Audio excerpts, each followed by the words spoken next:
Hello friends, वेलो star enemy के part 2 को आज मैं एक्सप्लेन करने वाला हूँ। तो दोस्तों, अगर आपको मेरी एक्सप्लेनेशन पसंद आती है तो वीडियो को लाइक और कमेंट जरूर कर दें। इससे हमें हिम्मत और मोटिवेशन मिलता है ताकि हम और वीडियो बना सकें। तो वीडियो स्टार्ट होती है और हम देखते हैं फैंक के स्कूल को, जहाँ पर फैंक के टीचर बता रहे होते हैं कि कल आप सबका कॉलेज एंट्रेंस का एग्जाम है और मुझे उम्मीद है कि हमारी 12 साल की मेहनत जाया नहीं जाएगी और आप सब जरूर हार्ड वर्क कर रहे होंगे। जब टीचर ये सब बता रहे होते हैं तब हमारा हीरो फैंक तो सिर्फ यू इनको ही देखे जा रहा होता है और अब क्लास खत्म होती है और फैंक अपने घर की तरफ जा रहा होता है कि तभी उसके सामने जैंग हाउ भाई आ जाता है और हम इसे हाउ भाई कहकर बुलाएंगे।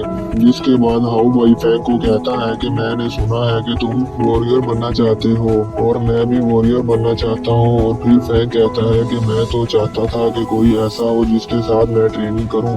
और अब हाउ भाई उसे कहता है कि मैं ये बताना तो भूल ही गया कि मैं मार्शल आर्ट के चीफ का डिसाइबल हूँ। और फिर वहाँ पर हाउ भाई के दोस्त आ जाते हैं और वो भी मार्शल आर्ट के सीनियर डिसाइबल हैं। और तभी वहाँ पर मार्शल आर्ट के चीफ अपनी गाड़ी में जा रहे होते हैं तो उनकी नजर हाउ भाई और फैंक पर पड़ती है। और अब चीफ अपने ड्राइवर से पूछता है तो ड्राइवर बताता है कि ये तीनों मार्शल आर्ट के सीनियर डिसाइबल हैं। और अब चीफ पूछता है कि वो लड़का कौन है तो ड्राइवर बताता है कि इस लड़के का कोई रिकॉर्ड नहीं है हमारे मार्शल हॉल के डेटाबेस में। और अब हाउ भाई कहता है कि हम दोनों का गोल एक ही है, वॉरियर बनना। तो हमें एक साथ सीखना चाहिए। पर पता नहीं क्यों फैंक को गुस्सा आ जाता है और वो उसे एक जोरदार पंच मार देता है जिसके बाद हाउ भाई दूर जाकर गिरता है और उसके दांत भी टूट जाते हैं। जिसके बाद वो दोनों लड़के भी फैंक पर हमला कर देते हैं पर फैंक उनको भी बहुत मारता है और उन्हें बेहोश कर देता है। अब ये सब कुछ मार्शल आर्ट का चीफ भी देख रहा होता है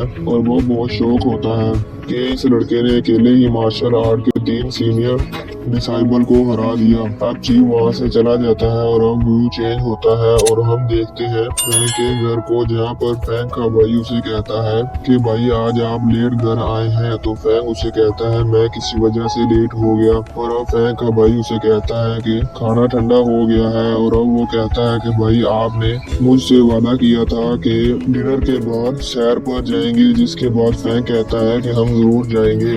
और अब फैंक कहता है कि चलो खाना खा ले। और अब यहाँ पर फैंक की मोम ने उसके लिए उसका फेवरेट खाना बनाया होता है जिसे देखकर वो बहुत खुश होता है और अब वो बहुत सारी बातें करते हैं। जिसके बाद व्यू चेंज होता है और फैंक अपने स्कूल के लिए तैयार होता है।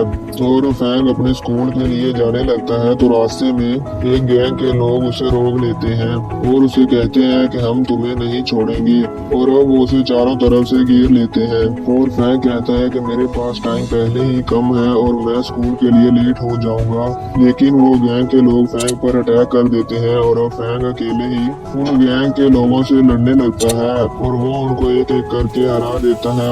और इसी बीच वो अपने स्कूल के एग्जाम के लिए लेट हो जाता है और अब वो बहुत ही मुश्किल से दौड़ते दौड़ते अपने स्कूल पहुंचता है जहां पर एग्जाम स्टार्ट हो चुका था और वो लेट हो गया था। और अब वो अपने टीचर से कहता है कि टीचर मुझे भी एग्जाम देना है। इसके बाद टीचर उसे कहता है कि मैं तुम्हें एग्जाम रूम में इंटर होने नहीं दे सकता और यही रूल है। जिसके बाद चीफ, जिनका नाम मिस्टर जियांग है, वो वहाँ आ जाता है। जिनके वहाँ आते ही वो टीचर बिल्ली बिल्ली बन जाता है और अब मिस्टर जियांग उसे कहते हैं कि किसी वजह से ये लेट हो गया पर अभी तक 15 मिनट नहीं हुए हैं, जिसका मतलब ये है कि ये लड़का अभी एग्जाम दे सकता है। जिसके बाद टीचर कहता है कि आप तो यहाँ के चीफ हैं और मैं आप पर कैसे चेक कर सकता हूँ। जिसके बाद टीचर फैंक को कहता है कि जाओ जाकर अपनी सीट पर बैठ जाओ और एग्जाम दो। जिसके बाद फैंक मिस्टर जियांग को थैंक्स कहता है और एग्जाम देने के लिए चला जाता है। जिसके बाद हाउ भाई सोचता है कि तुम एग्जाम रूम में तो सेफली आ गए हो पर ये अभी खत्म नहीं हुआ है। जिसके बाद हाउ भाई अपने दोस्तों से कहकर क्लासरूम में अपने दोस्तों को आपस में जानबूझकर लड़ने का इशारा करता है ताकि फैंग ने जो एग्जाम लिखा है वो उसे खराब कर सके और फैंग एग्जाम में पास ना हो। और अब ऐसा ही होता है। हाउ भाई के दोनों दोस्त आपस में झगड़ने लगते हैं और वो एक दूसरे को धक्का देते हैं जिससे कि फैंग का एग्जाम नीचे गिर जाता है और हाउ भाई उसे खराब कर देता है। ताकि फैंग को एग्जाम दोबारा लिखना पड़े और वो फेल हो जाए। और अब होता भी कुछ ऐसा ही है। फैंग जल्दी जल्दी एग्जाम लिखने के चक्कर में बहुत घबरा जाता है और वो वही क्लासरूम में बेहोश हो जाता है।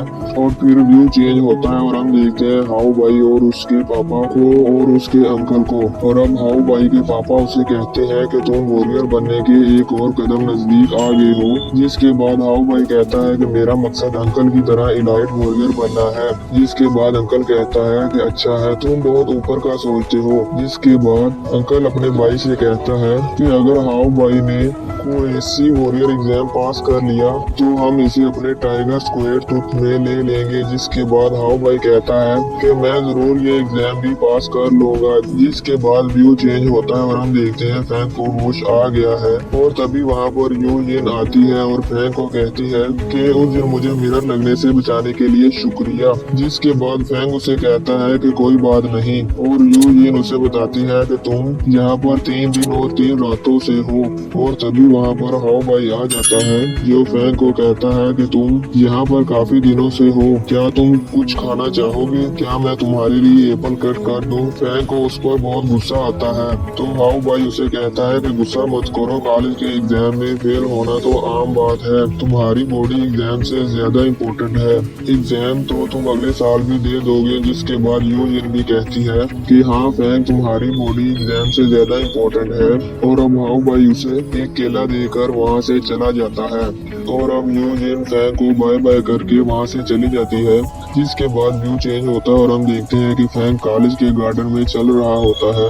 और तभी उसका दोस्त उसे बुलाता है और कहता है परेशान मत हो, सब ठीक हो जाएगा। जिसके बाद फैंग एग्जाम में पास होने वाले स्टूडेंट्स में अपना नाम देखता है, लेकिन उसे कहीं भी अपना नाम नजर नहीं आता और वो बहुत परेशान हो जाता है। जिसके बाद व्यू चेंज होता है और हम देखते हैं कि फैंग अपने घर की विंडो में खड़ा सोच रहा होता है कि जब चीफ उसके पास हॉस्पिटल में आए थे और उन्होंने उसे बताया था कि कोई बात नहीं, अगर तुम पास नहीं हुए, मैंने देखा था कि तुमने मेरे 3 डिसाइबल को अकेले ही हरा दिया था और तुम्हारी लड़ने की ताकत वाकई अमेजिंग है। जिसके बाद चीफ उसे बताता है कि तुम्हारी पावर एक 80 लेवल वॉरियर जितनी है। जिसे सुनकर फैंग हैरान हो जाता है और चीफ उसे बताता है कि अगर तुम 80 वॉरियर एग्जाम में हिस्सा लेते हो और उसे जीत जाते हो तो तुम एक वॉरियर बन जाओगे। जिसके बाद फैंग ये डिसाइड करता है कि वो इसमें जरूर हिस्सा लेगा। और इसी के साथ ये एपिसोड यहीं पर खत्म हो जाता है। तो